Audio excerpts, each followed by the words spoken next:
May I request, I am just giving introduction of Shripati Dubey sir. Everybody knows him, but still, it's a formality. Shripati Dubey, done schooling in Gorakhpur, university education in Allahabad, that is Prayagraj, BTech honors from IIT Kharagpur, Master of Science, University of Waterloo, Canada. Mr. Dubey was an IAS officer in Bihar. He is trustee of KFI. Dubey sir, would you please start speaking about the subject topic? Thank you, Sushil, for your kind words. Good morning, friends. I've chosen the theme of consciousness for my talk this morning, and I added this extra 3 words, the seemingly unknowable, because in a deeper sense, this has remained an enigma, unrealized subject for me. And I thought sharing my thoughts with friends has always been an advantage for me, because this exercise has many a times brought clarity to me. I know I'm entering into an uncharted territory, but I'll try and examine it from the standpoint of our lived experiences and share with you all what the philosophers and scientists, basically physicists, neurologists, and neuroscientists say about it. And finally, I'll touch and mention what Krishji had said about consciousness. I don't intend to convince anybody of the opinions expressed by different schools of thought, as I feel it is something which can only be experienced, realized by none other than ourselves. If we examine our lives right at this moment, what we see seems like a movie track playing inside our head. It is an amazing multi-track movie which has a 3-dimensional vision with surround sound, which we are seeing and hearing. On top of it, in this ongoing movie, there is a smell, taste, and touch. It has the sense of emotion and pain. It also has the sense of anger, happiness, memory of this lived life from childhood to this present, to the present moment playing before us, if you want to see. It has a constant voice of track of narrative in the stream of our emotions and in the stream of our conscious thinking. At the heart of this movie is us experiencing all this directly. This movie is running in the stream of our consciousness, the subjective experience of the mind and the world. Consciousness is one of the fundamental facts of human existence. In other words, it is everywhere in our life. You are looking at me, you are listening to my voice, you are aware that you are sitting on a chair, the light, the sound, all of this is possible because we are conscious. There is consciousness when we see, hear, smell, and touch. So consciousness, we can say easily, is all pervasive. There's a great interest in consciousness studies these days, especially from the last 25 years, fueled by developments in neuroscience, the new techniques of imaging of the brain, and also development of artificial intelligence. There is tremendous interest in finding out what consciousness is, where does it come from, what does it do, what are its possibilities, and so on. But study of consciousness is not a new subject. In fact, consciousness studies are very, very ancient.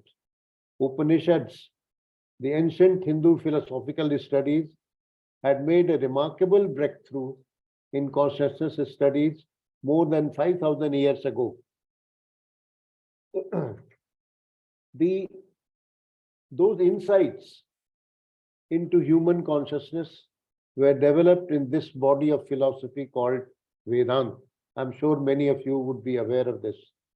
These ancient insights into consciousness were very, very profound and important for our personal lives, mostly for what they can do in the modern study of consciousness. These studies are not religious as they are commonly thought of. One need not believe in anything to understand these philosophies, as they are merely about seeing, understanding, and realizing. It is not about any mystical experience where mystical side of religion is associated with. It is all about our daily lived experience and applying a certain logical and philosophical investigation. Excuse me. Excuse me. Inquiry into it, where one can come upon startling insights about ourselves. It is basically a study about who we actually are, what can be called the self-knowledge. It is not a journey from non-believing to believing something, from our present daily experience to any extraordinary experience. It is rather a journey from ignorance to knowing, to seeing, to realizing. This journey, if we can call it a journey, is to inquire into our experiences ourselves.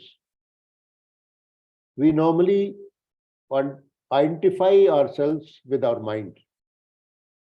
We are aware of the content of our mind to a great extent. But then the question is, who is that entity who is aware of this content? That which is aware of its content, is it a separate entity? Is this total awareness an object? Is this awareness consciousness? Let's examine this. And that's what I intend to do today. Whatever we are aware of is not consciousness. I take this as a thumb rule before I talk to you further. So if we define consciousness in terms of our behavior, then that is an object. If we define it in terms of thought, that too is an object. Even mind is not consciousness, as we know it as something consisting of thought, memory, etc. All this is still an object. Because if we are aware of our thoughts, conceptions, memory, in fact, all the processes that we are going through, they are all objects. Now let's look at consciousness in a philosophical way. All these schools of Indian philosophy were interested in the study of the self and consciousness. Now the question is, why were they interested in this subject thousands of years ago? Because their focus was different than the modern scientific search. The whole focus of Indian quest was from inner to the outer, to find out if there was a way out of suffering. That was also the approach of Buddha. He said there is suffering in our lives, and can there be a way out of this suffering? There is no unified view at all in different schools of Indian philosophy. But if you go through different theories or different schools of Indian philosophy, they throw some very interesting questions which emerge from reading these schools of thought. And I want to share this with you. The first question that comes to us is, how can a physical system generate a first-person experience like we see color, we hear, we think, we smell, etc.? And the second question that comes to my mind is, in case of our physical body, One description is given by the biologists, another description is given by the doctors of the brain, etc. And there is an entirely different experience of the person, we, inhabiting the physical system. So the third question is, what is the connection, what is the relationship between the physical substratum of the physical body with the conscious being? Vedanta says that consciousness shines through our body and mind. All the content of the brain becomes clear through consciousness. And they call it, that is the ultimate reality. And one of the Mahavakyas, like, that thou art tat tvamasi. There is a school of thought in Buddhism, Theravada Buddhism, which terms it as emptiness. And there is a whole school of Buddhism woven around this philosophy called Shunyavad. Now let's just take up the scientific approach to define consciousness and examine what the scientists have to say. Neuroscientists say that consciousness is a phenomena of a living brain. Their approach is from outer to the inner. They further say that thought is a response of the conscious memory. Being aware of things around us means being conscious. So can we say that consciousness is awareness? Scientists have associated consciousness with the brain. To be conscious, we need a brain, or can we say that consciousness is the product of the brain? This is the usual understanding, and in a way one may think it is so. But many amongst us may beg to differ with this view, and I certainly do. The scientists, on the other hand, say that the mind and its phenomena of, that I'm introducing a new word which some of you may not be aware. It's known as qualia. In philosophy, they define it to describe the nature or content of our subjective experiences. What we are aware of when we see, hear, taste, touch, or smell are all qualia. So the scientists say that the mind and its phenomena of qualia and consciousness are non-material entities with information and information processing as their essence. They evolved into existence to help increase the survival chance of the species that possess them, especially human beings and many other species, including plants. Now let's look at the basic theory of the mind, which is the physical theory of what we are.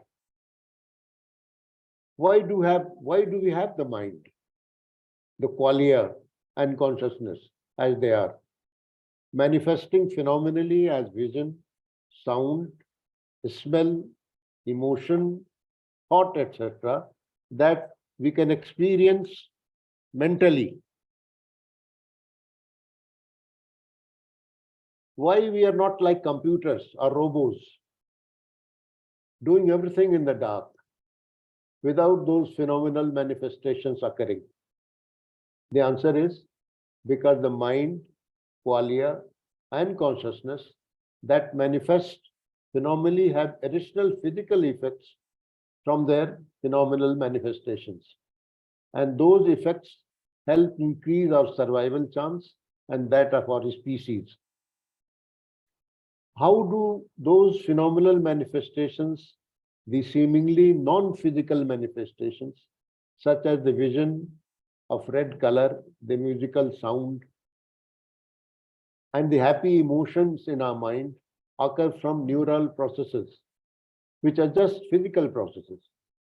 How can physical processes give rise to those seemingly non-physical phenomenal manifestations? The answer, I think, is because some neural processes have neural signals that mean, in the neural language, phenomenal manifestations. When these signals are read in the neural system, they will be interpreted as phenomenal manifestations, and phenomenal manifestations naturally or inevitably occur in the neural system. This is how qualia and consciousness occur with all their phenomenal manifestations in the physical brain. So we may say that qualia have physical effects and they are neural signs.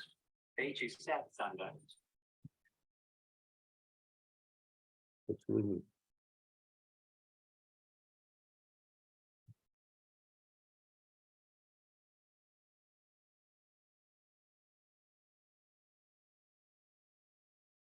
When these neural signals are read in the neural system, they are interpreted as phenomenal manifestations, and phenomenal manifestations naturally and inevitably occur in the neural system. This is how qualia and consciousness occur with all their phenomenal manifestations in the physical brain, as I just mentioned. So we may say that qualia have physical effects and they are neural signals. The basic theory of the mind, as the scientists say, is a physical theory about the mind and its phenomenon, such as qualia and consciousness. This theory is a scientifically verifiable theory. It is based on physical evidence and provides experimentally testable predictions. The mind is one thing that has always fascinated and puzzled scientists. It is only thing that we can be certain of existing. Yet, apparently, we do not know exactly what it is, how it occurs, and why it occurs. This is in contrast to things outside the mind.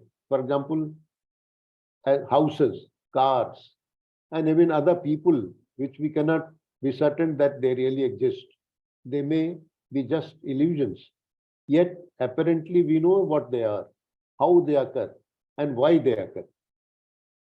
What is more, the phenomenon of qualia and consciousness, the mental phenomena that appear phenomenally in our mind that we can consciously experience, such as the vision of a house, the sound of a song, and the odor of a rose in our mind, they are all physical phenomena.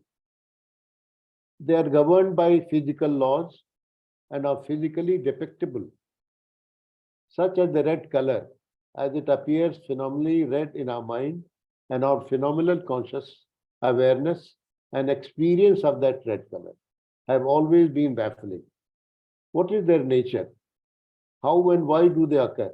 And why cannot there be just mind without them? Fortunately, I think centuries of study on these matters, first by philosophers, especially in India, and later on by Western philosophers, neurologists, neuroscientists, and other scientists in related fields. We now have a wealth of scientific evidence and concepts that are complete enough to form a theory that can answer these great puzzles. Based on the scientific evidence and concepts, this theory has been formed. And I'll just narrate you the essence of this theory. Number one, from the physical properties of the mind and those of the brain, the alive processing brain, it can be concluded that the mind always occurs, exists, and functions with the brain. And the brain always occurs, exists, and functions with the mind. Both never occur alone without the other. They are a unity. Each is the intrinsic equivalent, but different in the sense that mind is non-material and brain is material aspect of this unity. Just to remind you that Krishnaji, without any degree or a Nobel Prize in physics, said the same thing almost 100 years ago. He mentioned that brain is the center of cognition, which stores all our experiences, our knowledge, our conditioning, and mind, which is perhaps outside the physical body, can create things which are not in the domain of knowledge. And the mind has the the power to influence the brain, but not the other way. So Krishna talked about it many, many years ago, almost 100 years ago, what the scientists are now saying. The second point that these scientific theories project is from the physical properties of the mind and those of the brain's information processing mechanism, which are non-material processes, by the way, it can be concluded that the mind is the composite of the information processing process of the brain. I want to talk a little bit about qualia now, since I mentioned that word earlier. What happens when we see, hear, and smell things around us? Experience moods, think of various things, plan appropriate actions, and command our hands, lips, and body to move when information is being processed. We are just informational entities, ever processing information and living on the informational side of the universe. The mind is an information processing entity because the mind is a composite information processing mechanism. It is an informational entity, a non-material entity that is composed of information and information processing. And because the information processing mechanism that form the mind are innumerable in number and involve information that ranges from simple to very advanced, that is the reason why the mind is an informational entity in a highly advanced form. And because the mind is a non-material informational entity, it is not a conventional physical entity or a mechanical entity like mass, energy, or force. That is why it is so different from the conventional physical entities.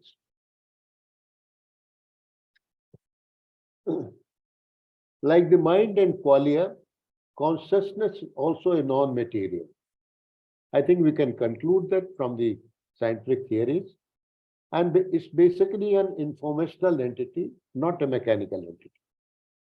And this awareness, the hard problem of consciousness, and bridges the explanatory gap of how non-material phenomenon, that is consciousness, can arise from the material consciousness neural processes. Therefore, qualia and consciousness are evolved from neural functions that have physical effects as they manifest through the brain. In conclusion, we can say that we, the physical being, our mind, qualia, and consciousness, exist to increase the survival chances of ourselves and our species. The neurologists say that anything that is aware, alive, and moving towards completeness has to be conscious. We human beings have a developed brain. Perhaps the consciousness is associated with it because it cannot express itself in the human being without the brain. But they further say that the consciousness is not the product of the brain. So we may ask, is there a consciousness which is there and works in a better way because of an advanced computer? Can we say that this advanced computer is nothing but the brain? In that case, the person who operates this computer has to be different from the computer. To get at the complex reactions and exchanges and growth through which a human being goes through in our daily life, we do need an instrument like an advanced computer. And we can easily say that that is our brain. We can also conclude that the human being who is operating this computer is certainly not a product of the computer. Now, in spite of all these theories, no scientist or neurologist or neuroscientist has been able to explain why is there a consciousness which experience these subjective things in our life. So I want to show you some slides about how these things develop. And there is a society called American Association of advancement for science. About few years ago, when they completed 125 years of their existence, they published a science journal every year, but this journal, in this, they listed out some unanswered questions. So I want to start with that. Give me a minute. I want to share the screen now.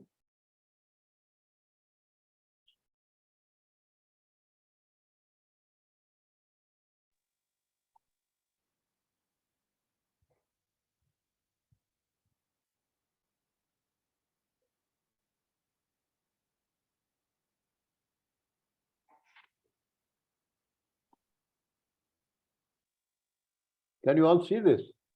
Yes, sir. Okay. So this science journal on its 25th anniversary listed 25 unanswered questions of science. There are many questions like, who am I? Is there a free will? What happens after death? Not the physical body, the psychological death. But there are two questions which has interested me, and I want to list it out to you. That is, what is the universe made of? And the second question is, what is the biological basis of consciousness? I'll go to the next slide. As we all know, the two major revolutions in the modern physics in the last century took place. And the first was the theory of relativity. As per this theory, energy and matter are equivalent, in fact, interchangeable. Similarly, space and time are relative, and they're also interchangeable. We have lots of theories, but we are totally at a loss to explain what it is. I think part of the reason is that we are looking at wrong perspective. The light, as per this theory, is absolute and more fundamental than space and time.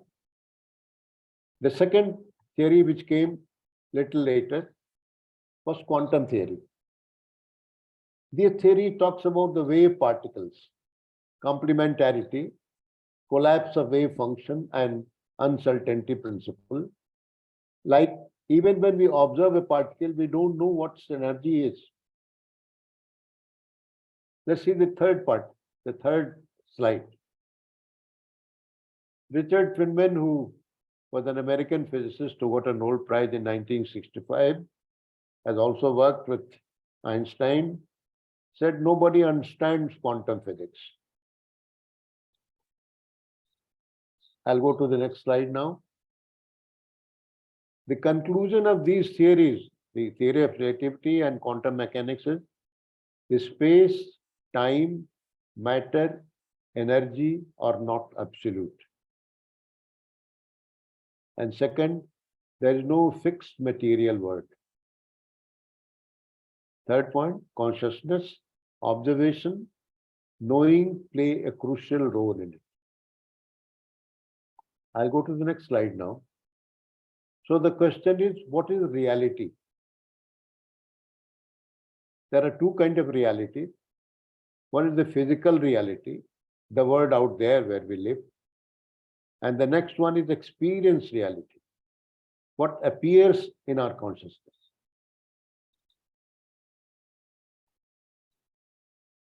I'll go to the next slide.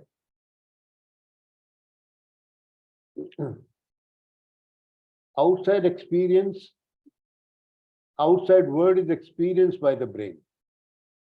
The experience of seeing, tasting, touching, etc. happens in the brain.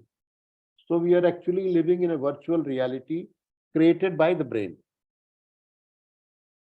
And the goal of science always has been to know the world outside where we live. We are living in a virtual reality created by the brain.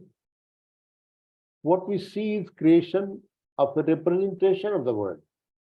All that we know of the world is thus an inference from our experience.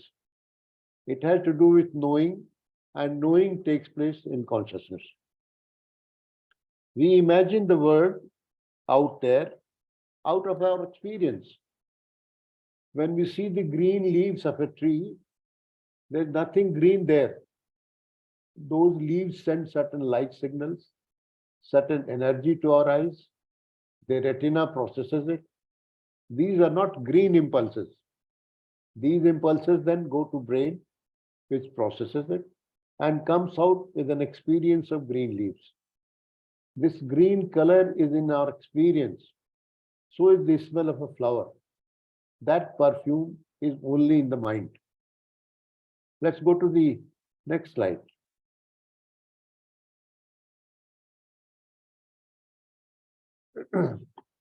Science comes from the Latin word called scere, which means to know.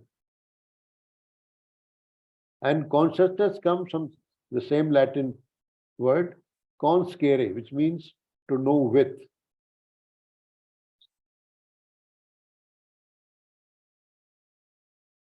I was talking of color, and Newton said that colors are not in the physical world. They are only in the wavelengths and reflections. Color is absolutely the product of the mind. Remember, this was said 400 years ago, almost. I'll go to the next slide. Earlier, we used to think that matter consists of atoms, subatomic particles. Now we say it is empty space. That is what the quantum mechanics say. Quantum mechanics says that protons, electrons, neutrons don't exist. There is nothing there. There are not particles, but we don't know what they are. This is what the scientists say. A very famous physicist, Hans Peter Dürr, he says there is no thing there. Thing is a construct of the mind. Matter as we know it exists only in the mind. Matter is not made of matter.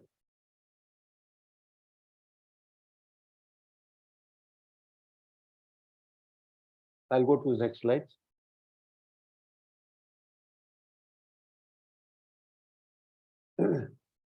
Dr. David Chalmers, who is professor of philosophy and director of the Center for Mind, Brain and Consciousness in New York University, he says, consciousness is the fundamental truth about nature, like Newton's laws of gravity. How physical processes of the brain give rise to subjective experience is hard to explain.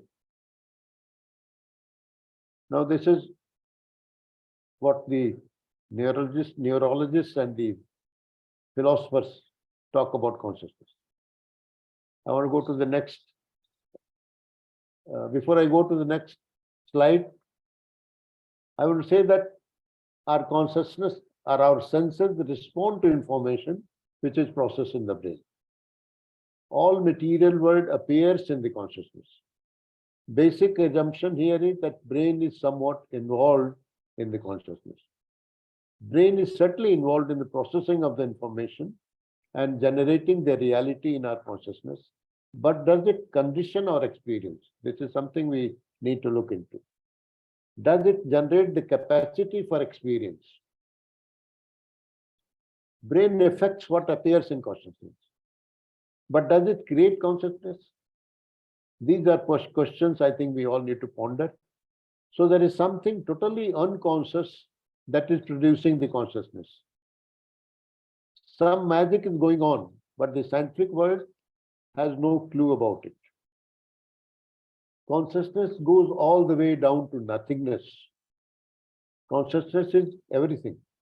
It is in everything, all, whether it's alive or whatever. Whether it's plant, animals, human beings, everywhere. The real world is the material world. Space, time, energy are primary and consciousness is a secondary phenomenon. Consciousness cannot be doubted, but cannot be explained either. Can we say anything about the world out there? That is awareness. Dynamic, structured field of being that is aware. I'll go to the next slide now. This is something which was said by Robert Penrose. He is professor of physics at Oxford University. He got the Nobel Prize in 2020.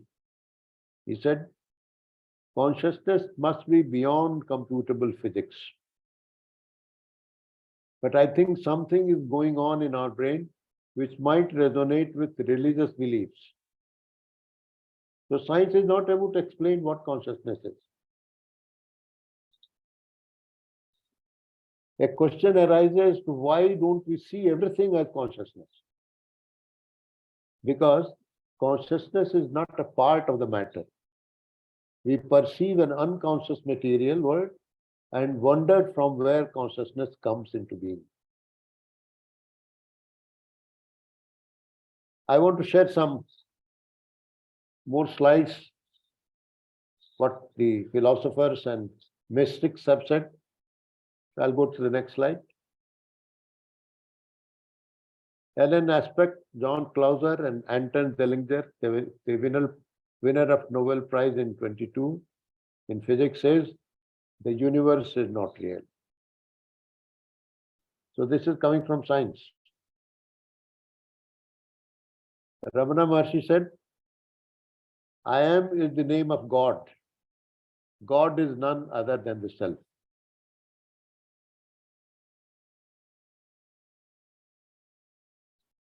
Another physicist who got Nobel Prize in physics in 1933 and was a colleague of Einstein said, what is this I?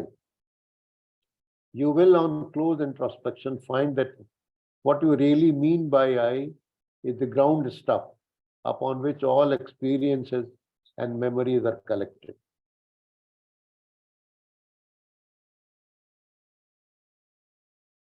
A British astronomer and physicist said, physics is the study of the structure of consciousness. The stuff of the world is the mind stuff.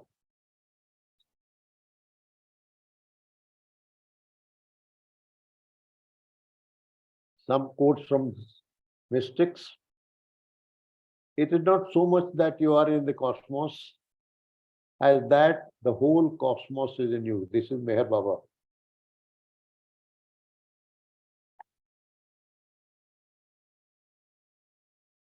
Matter derives from mind, not mind from matter. This is from a Tibetan book of great liberation. This is what the Nisargadatta Maharaj says. The world you perceive is made of consciousness. What you call matter is consciousness itself.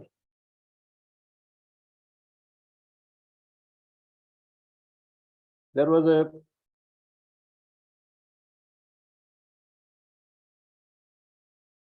very old physicist, philosopher, and Catholic theologian in the 13th century. He says, among competing hypotheses, the one with the fewest assumptions should be selected. So this should be our guide in deciding what is consciousness. There's another professor at the New York University in the Department of Mind, Brain, and Consciousness. He says, the contents of consciousness with its awareness is the consciousness.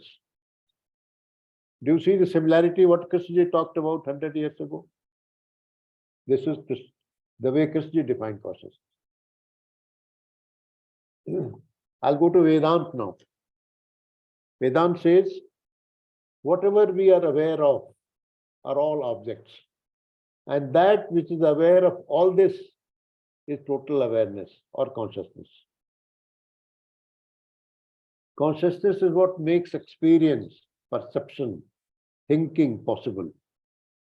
Everything that we call reality, perception, cognition, thinking, personal relationship, social behavior, interaction with nature is because of consciousness. Consciousness cannot be seen or heard, but it makes seeing or hearing possible. It is the awareness wherein perception is possible. It is the common ground of experience.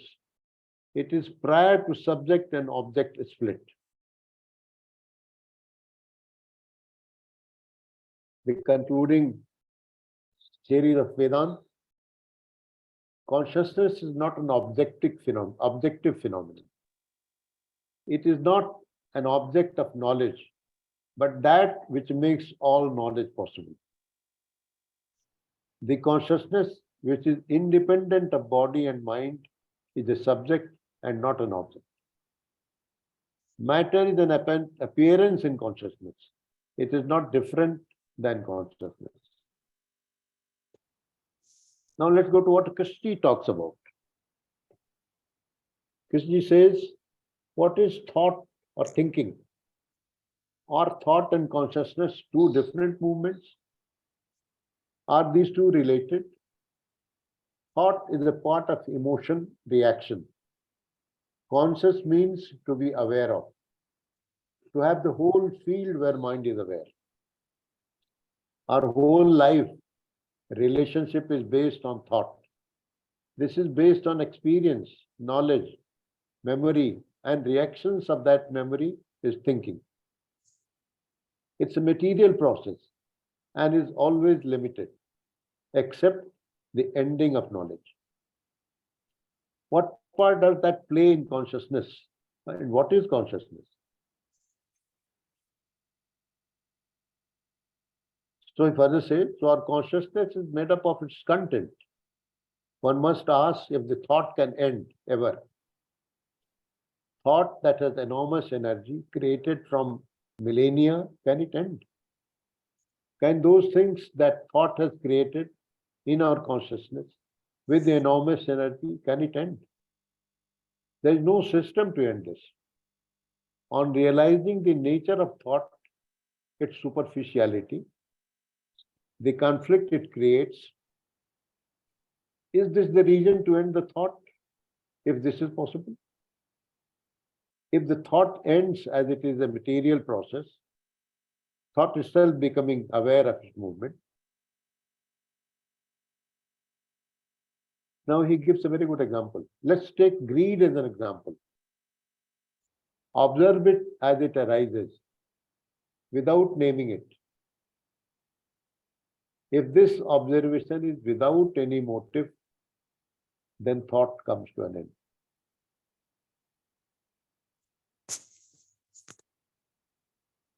I'll take you to the last slide. When you observe a tree without naming it, then the division between the tree and the observer ends. In this observation, which is complete attention, that is consciousness, as time has come to an end.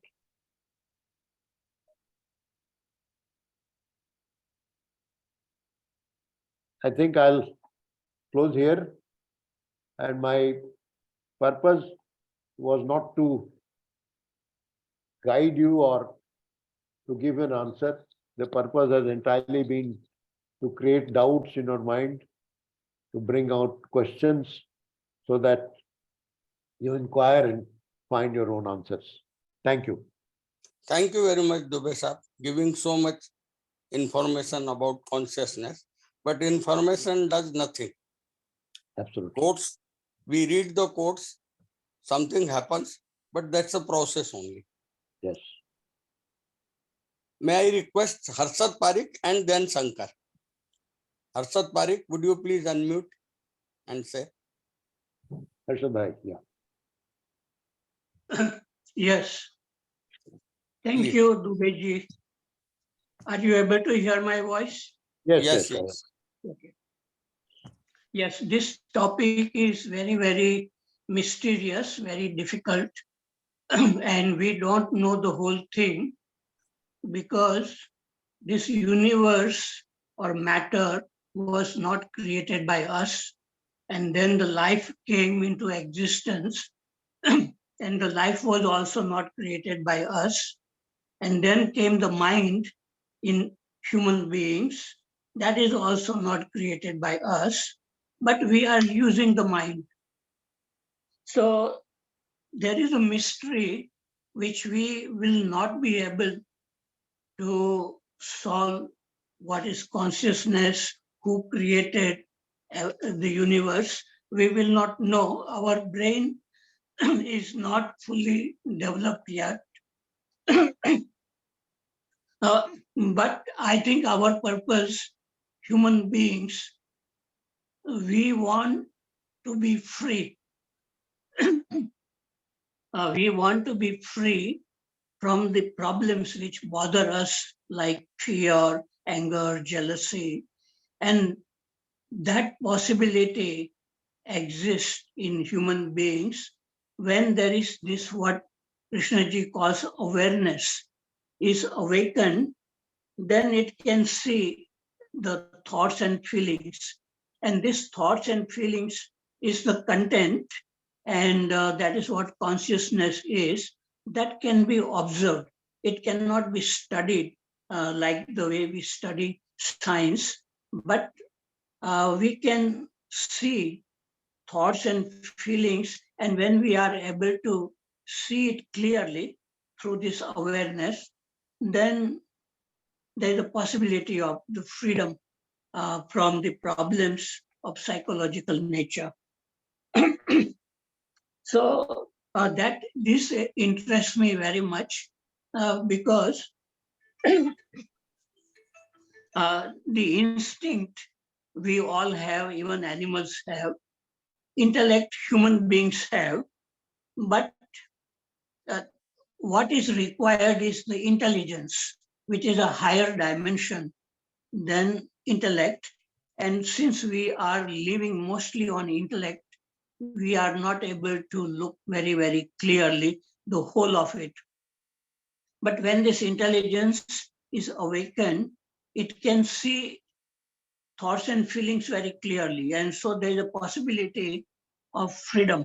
And that is what interests me. But these thoughts and feelings, they themselves are something which we don't really understand, because it seems to me that the thoughts and feelings, they are not localized within us, but they travel outside the body, and it can even go outside in the form of waves, and some other people may be able to catch these thoughts and feelings.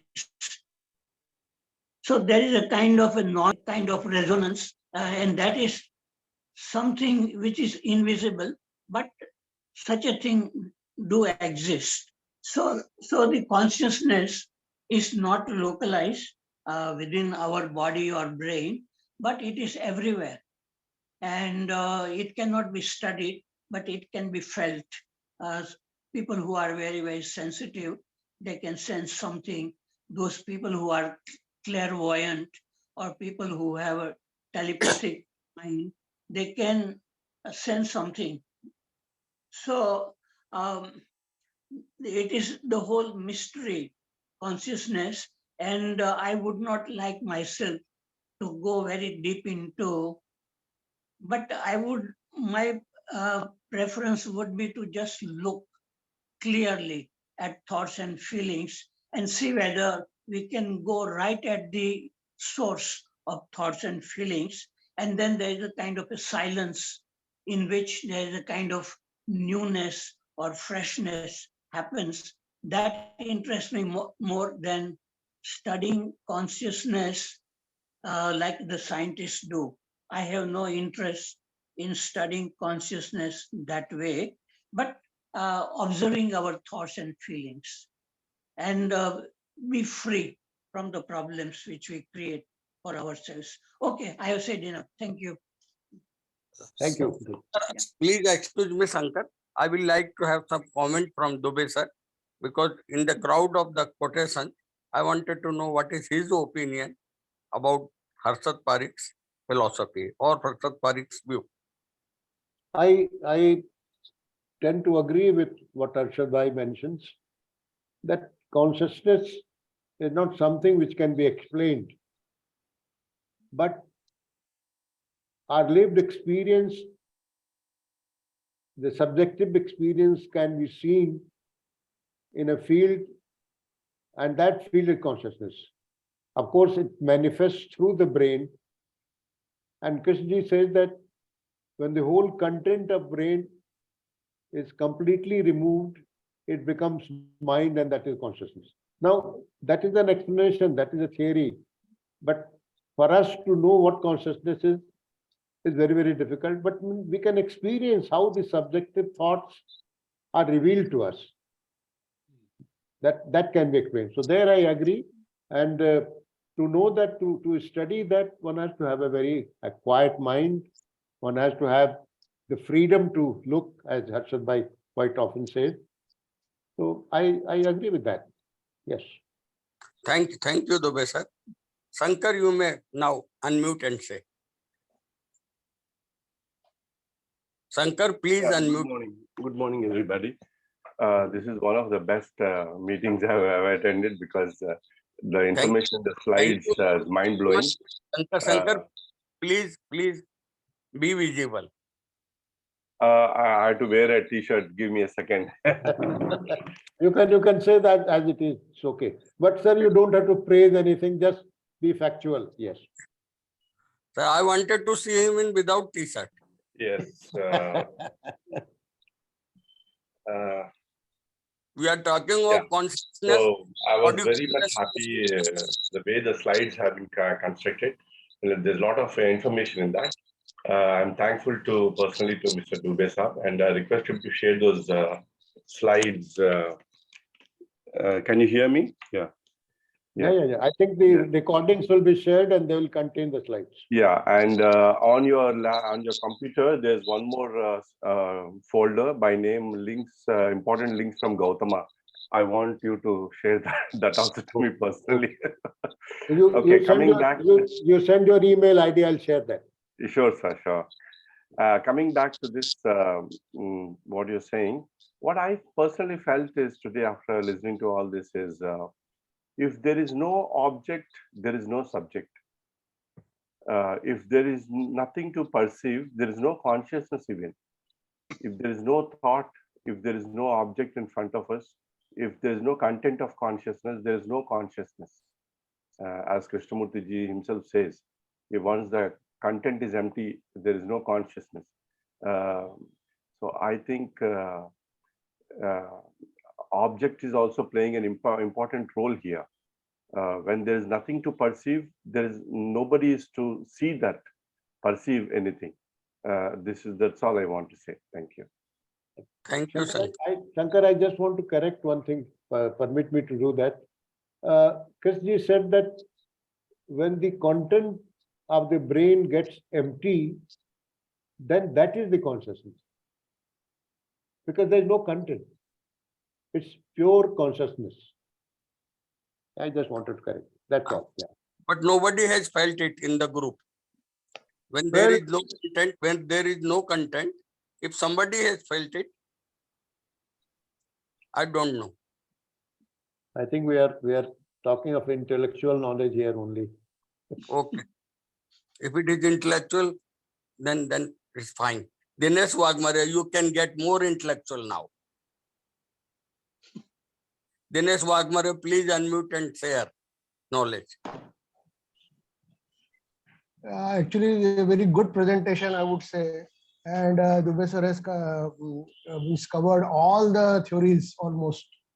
And of course, there are two, three more theories, but those are not that important. Whatever Dubey sir has said covers everything. But one important aspect has been left that I would like to discuss. That we are talking of consciousness. But as far as Vedanta and Vedas are concerned, this is a secondary thing. What we are not considering is existence. Rigveda starts from the Rut, means the power of existence. So first something is exist, and then consciousness come into picture, which says that I exist, or existence is there. First existence is there, that is a feeling that existence is there, and then then there is a split that I and no I. Means I and the things which are no I. This is a split, comes later on. So basically existence is also to be considered. It basically what they say, because of that this consciousness is also another form of energy only, but still science has not gone up to that level. Basically, we don't know what energy is. Let us understand this thing also. We can only see the effects of energy. We don't know what basic energy is. We don't know what is gravitational force. We don't know what is the actual magnetism is. Only when that energy gives the effects, it gives the effects of magnetism, or it gives the it behaves like a gravitational force. That's only we could understand in science. So basically, what is working behind it, we are not aware of. So in Rigved, they are very clear that it is basically existence, and there is an energy which is nature of that existence, and that energy behaves two ways. One is, it says that it exists. Because of that existence, it feels that I exist. Another thing, it has got a power of creation. And basis of that power of creation, it has created all the world. So this portion was left to be concluded, which I have included in this. And then they start further that then there is a duality coming into picture, and then there the whole world becomes dual and all that. And again, as Dubey sir said, basically there is nothing. There is no such existence, but it has got a power to manifest the things in a form in a different forms. So those forms are, since they are perishable, so they are, and time bound, so they are mithya, what they say further. So this is what their theory of Maya and all that comes later on. So right now I want to submit this much only, then we'll see. Thank you. Thank you very much. Dubey sir, you wanted to comment on it or nothing? Nothing. I think I must thank Dinesh for bringing this up, and I want to make 2 points. I'm not studied Vedant very much, so I don't know. I have no knowledge to comment on what Dinesh says. But the little bit that I know of Vedant is that they talk of existence, consciousness, bliss. That is what the Brahman is. And the whole existence, the whole universe is an illusion. It's the human beings, when they are, the existence, when it couples with Maya, illusion, creates the universe. So I don't know, I can't comment on that because you have read much more than I do, so I don't know, but the little knowledge that I have. Another important point I want to mention is, you said we don't know what gravitational force is. Sir, every scientific theory is testable. It can be verified in the lab, whether it's a theory of gravitation or whatever. That is the beauty of science. It can be verified 100%. Otherwise, nobody will accept the scientific theory. I think Pradeep ji wants to say something. Yes, unmute yourself, sir. I'm audible, sir. Yeah. Really a very, very important, and rather the most important topic on consciousness. To me, right now, this is mind is asking and also trying to answer. We are all in the field of mind. Just there was a check from Shankar that existential feeling is also through mind only. The topic was the consciousness, the seemingly unknowable, isn't it? After listening, Yes. All that has been presented, where are we? More fragmented? More cluttered? Or there is clarity? We are all conscious that we are. The existential experience. But this is ever changing to something in us, ever changing to something in us that watches every event and even retention of some as memory that can be recalled. This may be called our reflective consciousness. Now, very common thing known to us is that consciousness, content of consciousness is consciousness. But JK said, and I think Dubeyji has also mentioned, consciousness is the totality of life. He said, JK, consciousness is the totality of life. Now, again, this totality word is something like we have been discussing about the whole, right? Not only my life or the life of X, but the life of the animal, of the tree, the totality of all that. That is what JK said. You see, we have been dividing things and trying to get some essence which is not divided. The mind includes the intellect. Intellect is part of thought, feelings, emotions, sentiments, romanticism, imagination. All these are part of thought, as per Jay. He has clearly mentioned it. Then someone asked him, what about the senses? He says the senses are not. The senses are not. That means not part of the thought. It's not thought. I would like to read out a few important quotations. Although Dubeyji has given a number of views, mystics' views.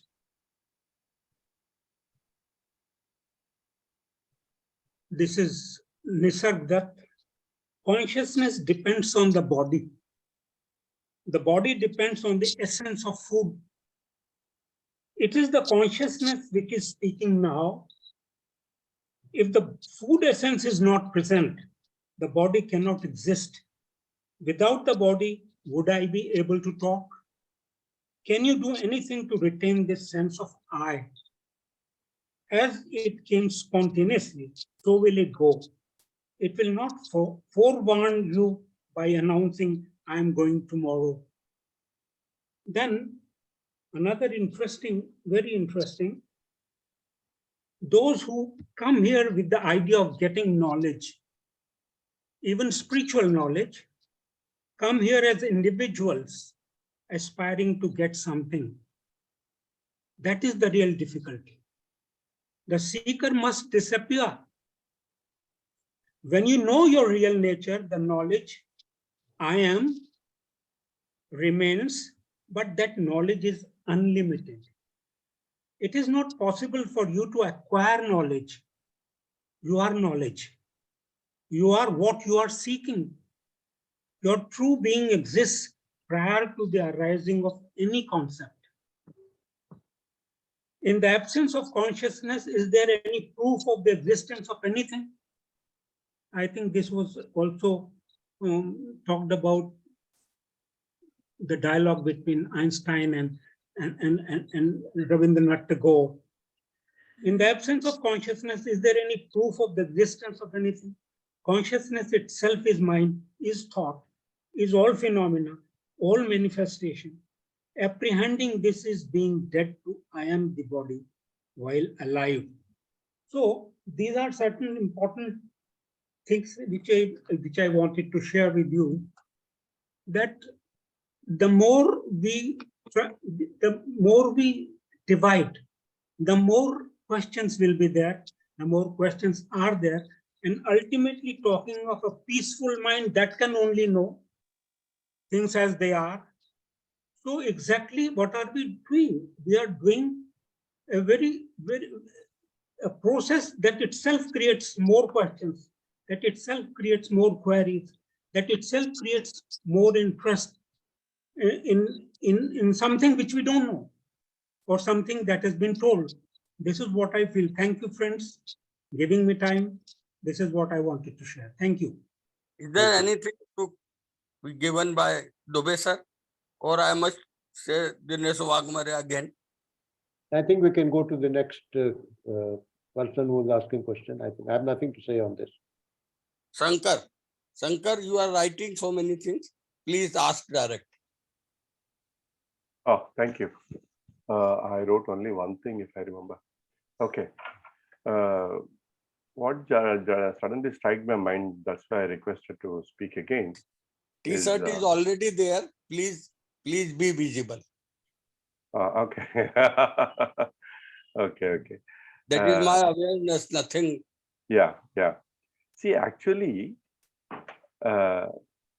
today's meeting, we were more focusing more on whether consciousness is there or not, what is the meaning of consciousness and all that. But actually, what is required in our life is, we have given a name to that consciousness. If you don't give a name to that, it has no existence. Okay, just like a flower is there, because you gave a name to it, a knowledge has been created, and from there it goes on. It's a beautiful flower, whatever. Because of naming it, we are entering into, we made consciousness as also part of knowledge. What is very important here is, matter is not causing any problem to me. This almirah, this computer, these are not giving any trouble to me, this matter. What is really making me suffer is only the psychological content. So we have to focus whether this psychological content is real or not. From my realization of all these 30 years in my life, finally what I understood is, all this suffering is coming from knowledge. All this pleasure is coming from knowledge. The world we see means, I'm not referring to the world of physical matter. The world we see, that she is my wife, this is my house, now I'm in a meeting. All this world which is made of thought, this is an illusion. This is a total illusion. We have to focus more on this in our teachings. Somehow we are skipping that. We are focusing more on the intellectual side of it. I don't want to take more time. Thank you. Thank you. Dubey sir, would you please comment on this? No, Or I think we should must go go to Dinesh Waghmare. Yes. Dinesh Waghmare.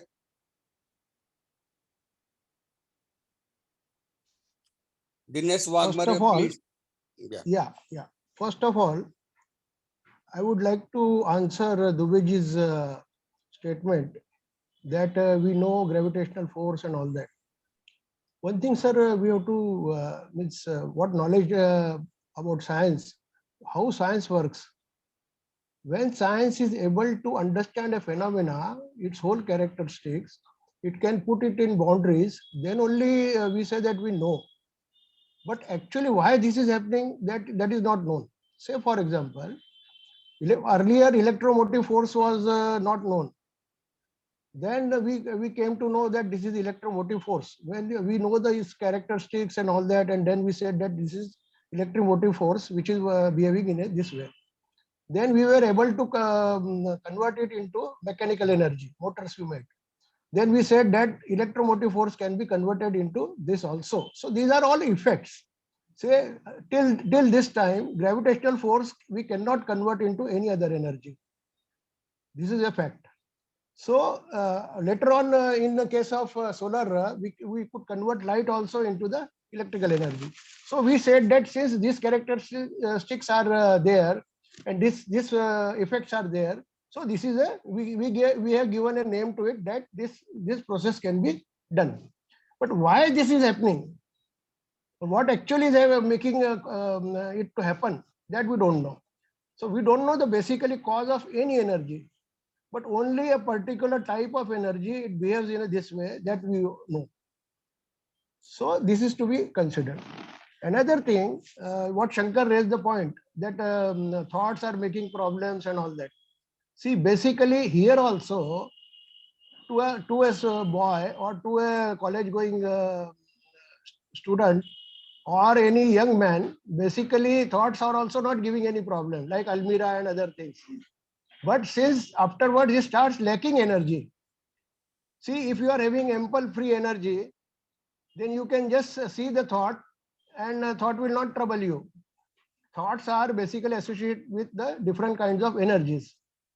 Say it is associated with, say, feeling, and if there is a positive feeling, you enjoy it or you have the pleasure of it. But if it is associated with negative feeling, then you will go into depression, frustration, and all that. So basically, this energy portion is to be considered. And if you are having, say, ample energy, and you are free-flowing energy, or what JK says, bubbling energy, then you will not bother about any of this thought or this thing. It will not at all be a problem to you. This much I want to say right now. Thank you. Thank you. Thank you, Do you Waghmare. want to comment on it, sir? I want to comment that I think Waghmare is a student of science. Science never aims to explain why. It explains only how. Science explains the nature of the cosmos, the universe. It never says why. I think you are a student of science, you should know this difference. Why has been left to the philosophers. Even trees understand gravitational force. They go straight and then turn. And that's a cosmic intelligence, or whatever you wanted to call it. I don't know. But even tree understand that gravitational force. That's why they bend. Go to the next question, Sushil. Ravi Kaushal. You have to unmute them. Hello. Hmm. Yes. Yes, sir. Am I audible, sir? Yeah. Okay. Actually, A I've seen many little questions. visible. A little visible as usual. Yes, sir. Actually, I have to change my phone. So right now I don't have money for that. So it's fine. So I'm saying, sir, I've seen many questions. So I don't know what actual question of Mr. Dubey is. So anyhow, but I see that there is the problem of the hard problem of consciousness and awareness and all that. So I see that let's take Krishnamurti. Krishnamurti says that the consciousness is its content as we know it. Okay, so let's start from here. The content is our reality. I see that you cannot understand the question of class 12 in the question when you are in class 4. So you must have to grow up to that level. So one must start from where he is.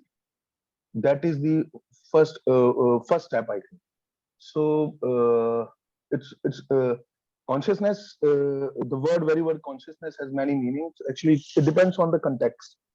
So I see that there is individual consciousness, there is group consciousness, there is religious consciousness, there is social consciousness, there is cosmic consciousness and all that. But I'm saying that one must start from where he is. So if the problem of that one particular entity is like the relationship problems, or the content of the consciousness is the problem, so one has to start from that. Unless you have not crossed the level of individual consciousness, you cannot talk about all those things which are non-individual on consciousness level. So then those talkings will be more of the theory kind, not from the not from the level of perception intelligence.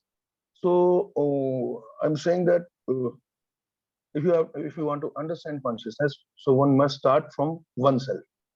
So where he is. So free his own individual consciousness from all the contents he has created in his mind. Only then that the space is there. The space in the consciousness is there, which can understand more deeper things.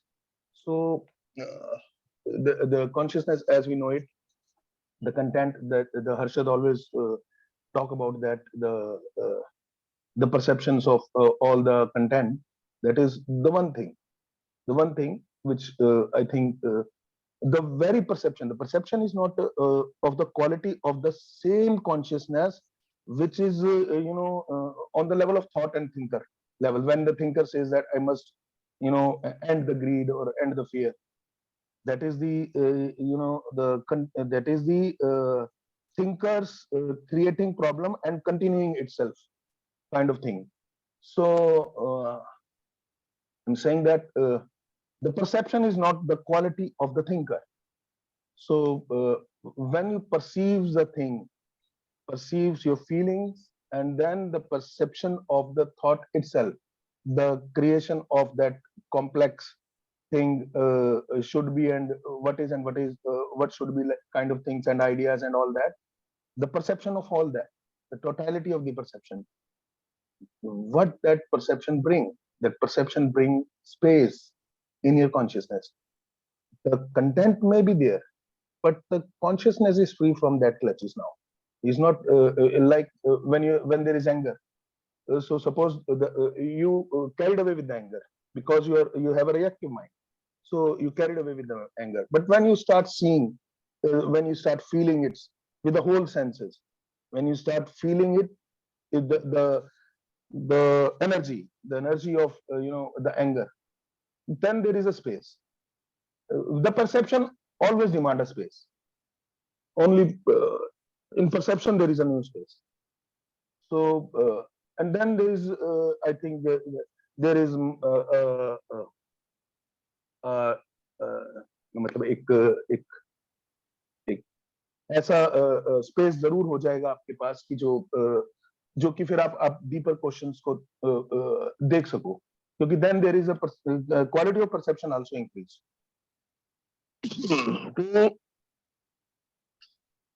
Then there is a question, there is one saying of that man, Adi Shankaracharya. Am I audible, sir? Yeah, go ahead, but be Yes, brief. yes, you are audible. Be brief. Okay. Okay. Okay. So then there is a Adi Shankaracharya quote is like Mano Buddhi Ahankar Chittani Naham. So it's all in the consciousness. The man which is like and dislike and preferences and prejudices, that is man. And the buddhi is the mind which has a decisive power. When you see and conclude, that makes your mind have decisive power. And then there is a ahankar. We all know that when I'm talking, there must be some ahankar in me. So and all, and the chit is something. The consciousness is individual consciousness, which is blur, and then there is a consciousness which I can say that which have non-individual, but I'm not saying that it is whole, but free from the non-individual content. So and then the chit is like in chit, the chit is all included in all that, everything, the limited and the unlimited, both in the consciousness. Everything is in the consciousness. So the consciousness and the one thing, how the consciousness appears, one can see that. Can without you there be a consciousness? Can without you? Yes. So your fundamentally your existence is the first more prior thing which must be there. Otherwise the consciousness cannot be there. So your existence has to be there.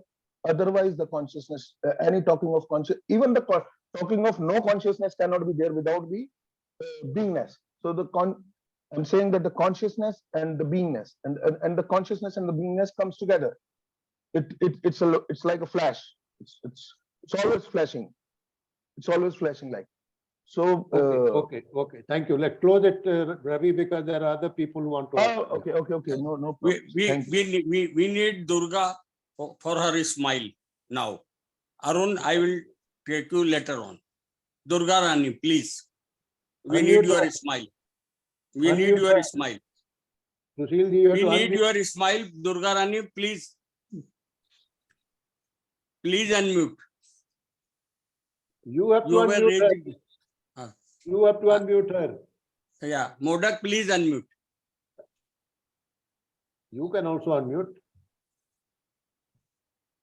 Yeah, good morning, everybody. Yeah. Sir, Sunil sir, great compliment coming my way. But I'm a defaulter today, sir. It's a great mistake I had committed because as usual, I thought it's always at 11 o'clock. Sir, you have to forgive me, Dubey, sir. At 11 o'clock only exactly I switch on. I thought, let me finish my, the usual cooking course. As women, we have to do that. And switched on. And then I noticed, oh my goodness, I missed. Can I ask you a favor? Can you just substantiate the points? Any particular question you had on this? Otherwise, I can just want to say randomly about consciousness. I think, Durgaji, we have just about 4 minutes. Okay, So sir. what we'll do, we will forward you the Okay. YouTube Yes, link, sir. Yes, recorded sir. link. Yes, yes, You can yes. have a look at it, and if you have any questions, you can write to me. And basically, Yeah. the That will be topic nice. was what is consciousness. That was what we are Okay, discussing. sir. Okay, sir. That will be done, sir. Thank you so Yeah. much, sir. Thank you. And Thank I you. just want to say one point, sir.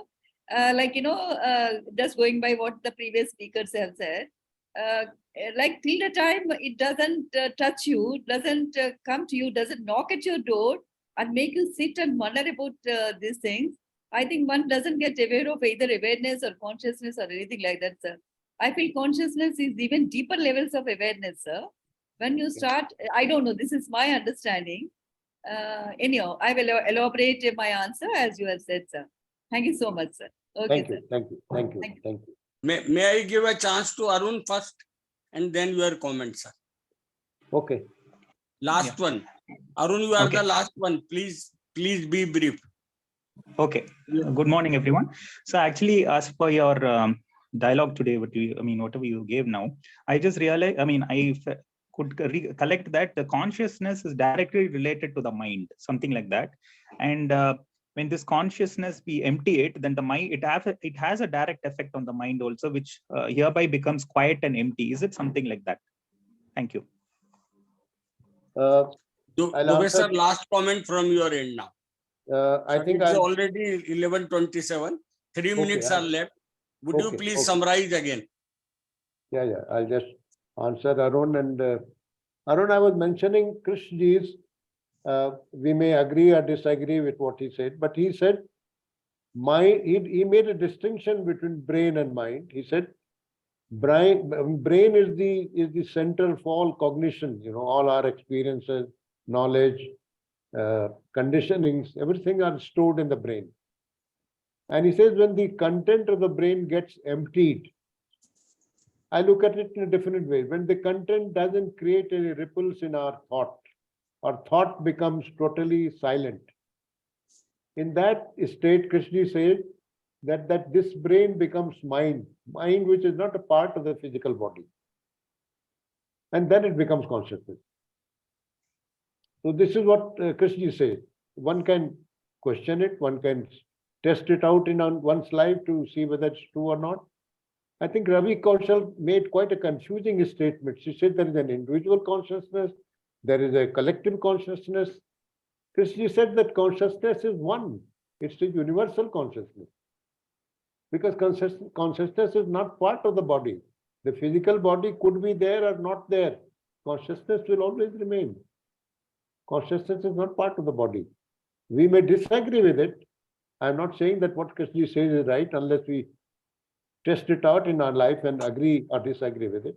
But just, I think, saying that there are different kinds of consciousness and bringing Shankaracharya and Krishnamurti together, I think it only adds to the confusion.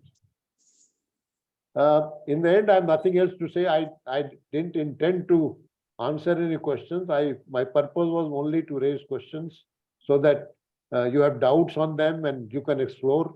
That was the whole purpose, and I think that to some extent has been served. Thank you all very much. Thanks a lot. Thank you. Next Sunday, we have got a lecture of Dr. Rao. Yes. At 11 a.m. 11 a.m. Yes. Okay. So may I? And next, from June onward, Dr. Rao will be speaking to us on uniqueness of the teaching and the man. So this will be next Sunday, 11 o'clock. And June onwards, we'll have our lectures at 10 o'clock because some people have requested that's very hot and it's better to have little early. So we'll have 10 a.m. onwards till perhaps end of August. So June, July, and August, we'll have our lectures at 10 o'clock. So next Sunday, that is first Sunday in June onwards, we'll meet at 10 o'clock. This is just for information. Thank you. Dubey sir, you yourself has made in trouble we will call you again as a speaker in next month. You No, can't I say think- no to it. Next Well, month. No, I think we should try and get people who are new to the Indore group so that they bring something new. If you are Yeah. coordinator and then become speaker, you are new. Role, Okay. role is being changed. We'll discuss that. We'll discuss that. Oh, okay. Thank you very much. Please, Thank you. please end it.